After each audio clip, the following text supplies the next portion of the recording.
1 month after people.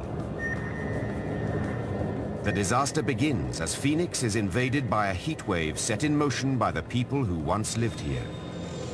By paving the desert, the builders of Phoenix increased the area's average temperature by 15 degrees Fahrenheit. It's been as hot as 122 degrees here in Phoenix at our airport with the tarmac just blazing. Concrete absorbs about 60% of the sun's heat and light, but asphalt can absorb 95%, and because of its density, retains much of that heat even after dark. We have what we call an urban heat island. When the sun goes down and that air is trying to lift from the pavement, it still stays really, really warm.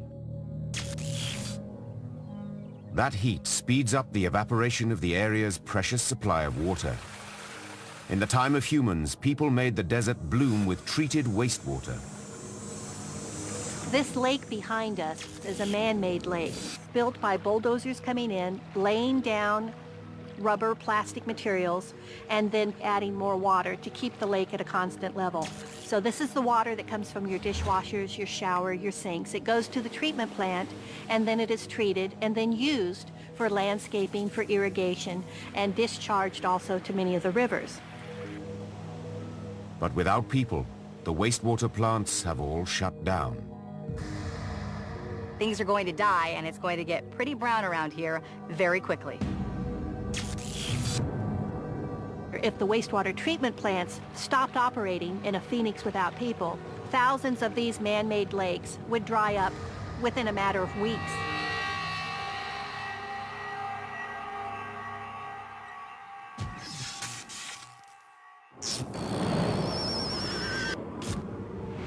Six months after people. The Phoenix lakes have evaporated. Next will be the rivers. The riverbeds will be so dry that the sand will blow away, and the riparian vegetation, the trees, the animals, would die from lack of water. In a world without people, the desert will regain its territory.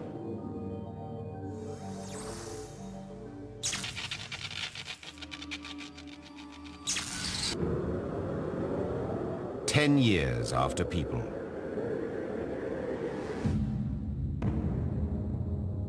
Phoenix is bone dry, and the surrounding desert threatens to wipe it off the map. This may have happened before, leading to the end of another civilization.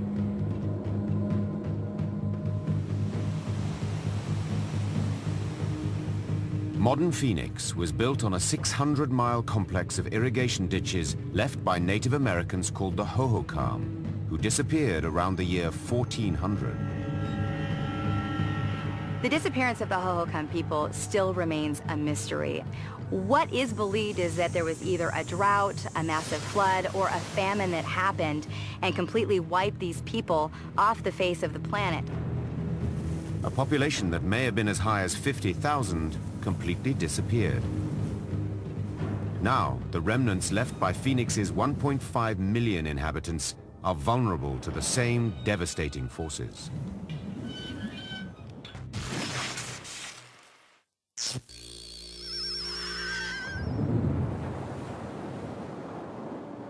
"2,000 years after people. The desert that has buried Phoenix has itself been transformed. 2,000 years of rain and snow have recharged the water table, bringing the underground aquifer to the surface and feeding the rivers again.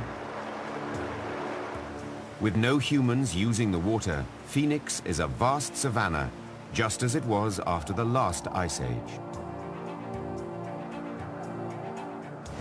It would be a beautiful, lush paradise of wild creatures. They will return and thrive in the desert.